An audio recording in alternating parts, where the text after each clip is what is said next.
नमस्कार दोस्तों, the Indian story teller में आपका एक बार फिर से स्वागत है। आज हम आपके लिए लेकर आए हैं साल 2015 में आई साइंस फिक्शन पर बनी हुई एक हॉलीवुड फिल्म की कहानी। इस फिल्म में टाइम ट्रैवल के बारे में बहुत अच्छी तरीके से बताया गया है।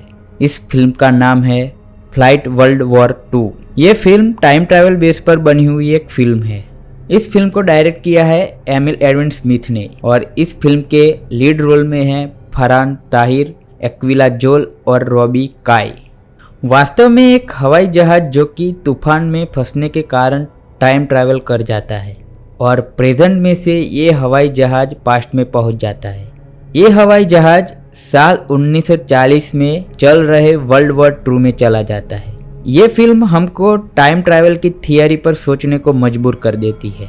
तो अब आइए बढ़ते हैं फिल्म की कहानी की ओर। मूवी की स्टार्टिंग एक प्लेन से होती है जो फ्लाइट 914 होती है, जो न्यूयॉर्क से लंदन की तरफ जा रही थी और इस फ्लाइट को सफ़र में 7.5 घंटे का समय लगने वाला था।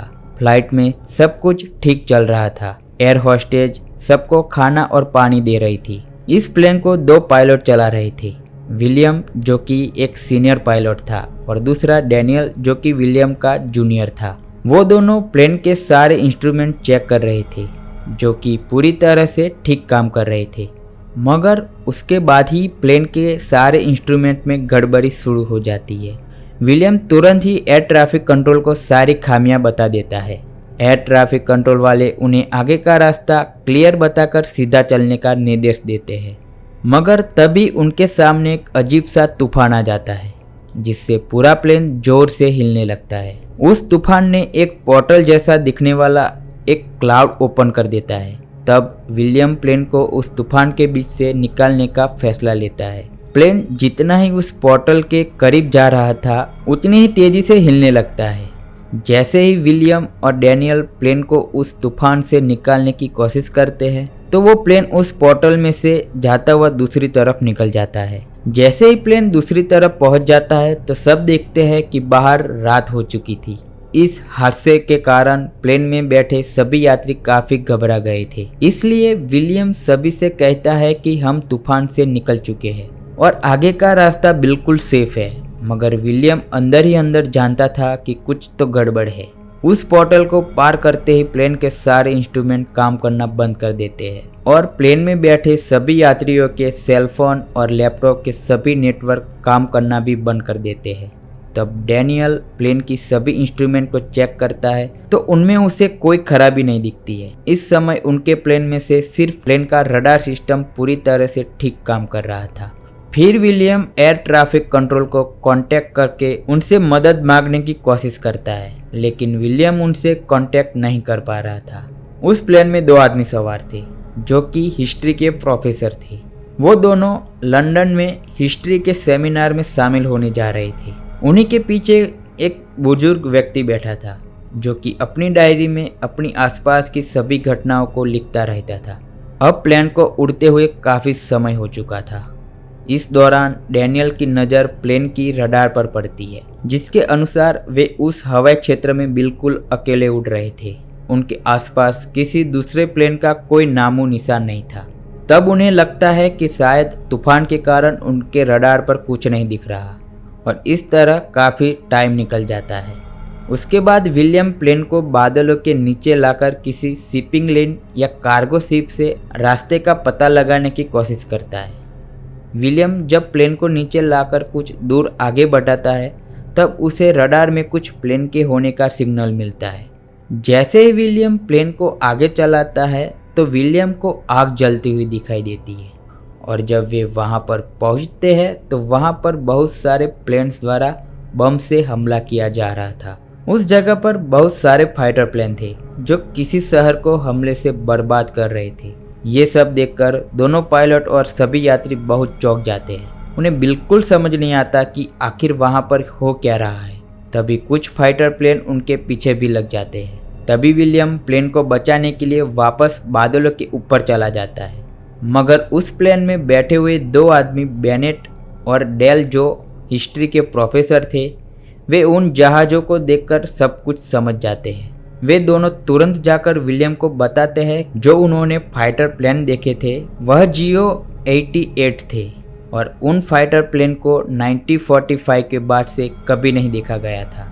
जून 1940 में जर्मन सेना ने उन प्लेन से फ्रांस पर बॉम्बिंग की थी और वो जब से उस पोर्टल से निकले हैं तब से कोई इंस्ट्रूमेंट भी काम नहीं कर रहा था क्योंकि वो प्लेन उस पोर्टल के द्वारा टाइम ट्रैवल कर चुका था। वे सब 1940 में पहुंच गए थे जहां पर वर्ल्ड वॉर 2 चल रहा था। पहले तो कैप्टन विलियम उनकी बातों पर यकीन नहीं करता है, लेकिन बेनेट और डेल की बातों से उसे भी यकीन हो जाता है कि वे सभी टाइम ट्रैवल कर चुके हैं। जिसके बाद बेनेट और डेल वर्ल्ड वॉर 2 की सारी जानकारी जुटाकर उस जगह का नक्शा बनाने की कोशिश में लग जाते हैं ताकि ये सब अपनी लोकेशन का पता लगा सके।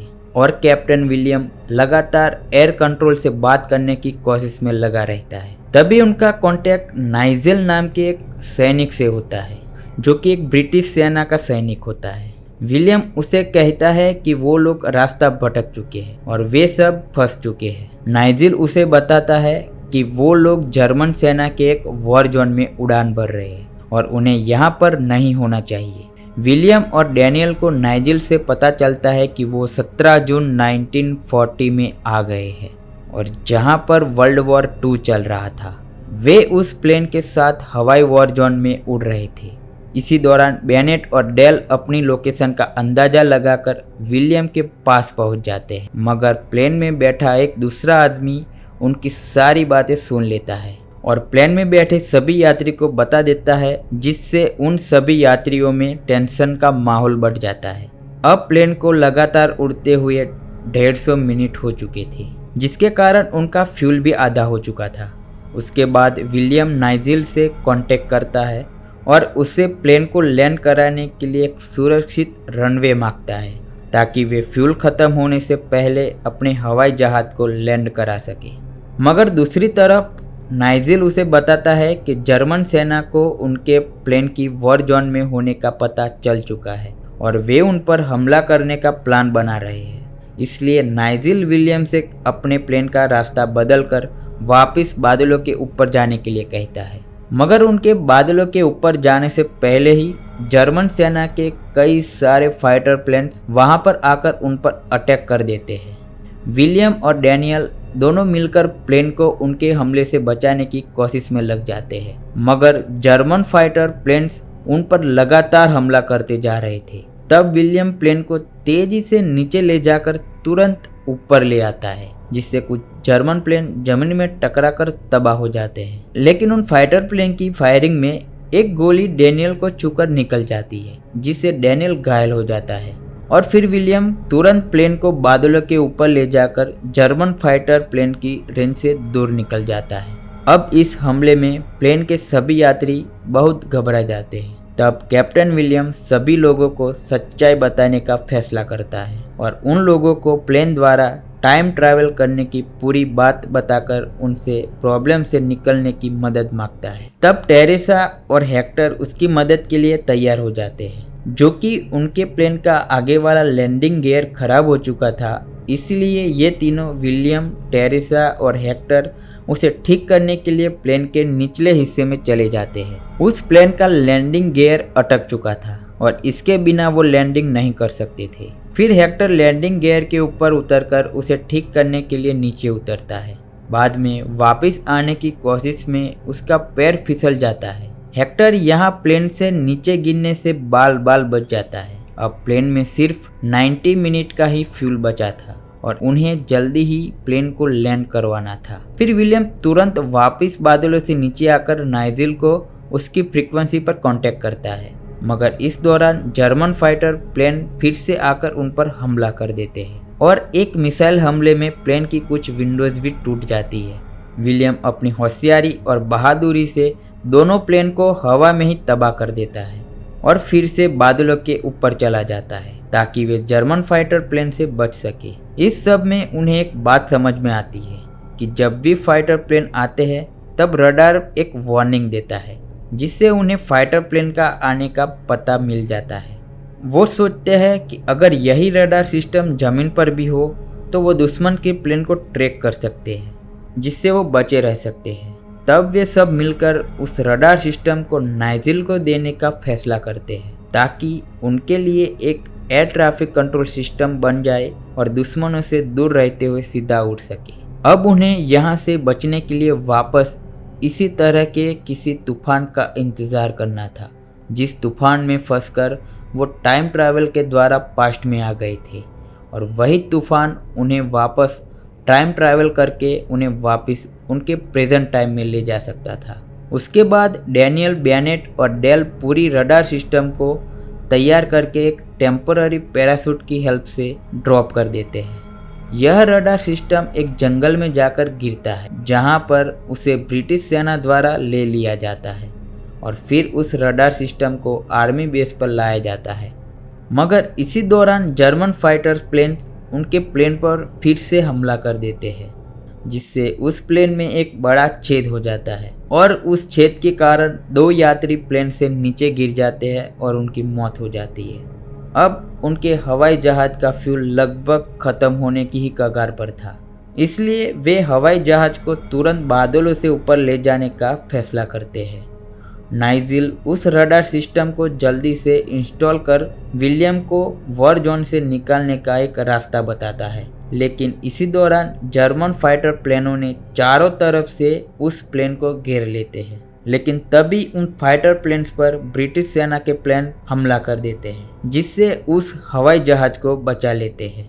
फिर नाइजिल उस रडार सिस्टम को स्कैन कर रहा था, तभी उसे विलियम के प्लेन के सामने तूफान के सिग्नल मिलते हैं। नाइजिल तुरंत ही विलियम को उसकी जानकारी दे देता है और फिर जल्द ही विलियम और डैनियल को भी वही तूफान नजर आ जाता है। विलियम नाइजिल को गुड बाय कहकर इस तूफान में प्लेन को घुसा देता है और तूफान से पार होते ही उनका जहाज पूरी तरह से हिलने लगता है और तूफान के अंदर जाते हुए वे फिर से टाइम ट्रैवल करके वापस अपने प्रेजेंट टाइम में आ जाते हैं। वे तुरंत ही एयर ट्रैफिक कंट्रोल से कांटेक्ट करके सेफली रनवे पर लैंड कर जाते हैं। सभी यात्री और क्रू मेंबर जिंदा बचकर वापस आने की खुशी में एक दूसरे को गले मिलते हुए प्लेन से बाहर निकल जाते हैं और आखिर में एक वही बुजुर्ग आदमी प्लेन में बैठा रहता है। जब विलियम उनके पास जाता है तो वह उससे प्लेन से उतरने के लिए कहता है। तब वह बुजुर्ग आदमी अपनी डायरी में कुछ लिखने लगता है, जिसे देखकर विलियम एकदम से चौंक जाता है। उस बूढ़े व्यक्ति ने उस टाइम ट्रैवल की घटना को पहले से ही अपनी डायरी में लिख रखा था। उस डायरी में उनके द्वारा दिए गए रडार सिस्टम का भी जिक्र किया था, जिससे विलियम टाइम ट्रैवल के दौरान जून 1940 के वर्ल्ड वॉर में नाइजिल को दे आया था। और जब वह बूढ़ा व्यक्ति अपनी डायरी बंद करता है तो उस डायरी पर उसका नाम लिखा हुआ था, जो कि नाइजिल लिखा हुआ था। असल में यह बूढ़ा व्यक्ति वही नाइजिल होता है जिससे विलियम ने सन 1940 के वॉर जोन में कांटेक्ट से बात की थी और इसी की मदद से वहां से बचकर निकल पाए थे, जिसे देखकर विलियम पूरी तरह से चौंक जाता है और यहाँ पर ही ये फिल्म ख़त्म हो जाती है। तो दोस्तों, ये थी फ्लाइट वर्ल्ड वॉर 2 फिल्म की कहानी। हम उम्मीद करते हैं कि आपको इस फिल्म की कहानी अच्छी लगी हो। अगर आप ऐसी ही फिल्म की कहानी सुनना चाहते हैं तो हमें कमेंट में ज़रूर बताइएगा। वीडियो को लाइक और चैनल को सब्सक्राइब करना ना भूलें। तो मिलते हैं एक और नई फिल्म की कहानी के साथ। धन्यवाद।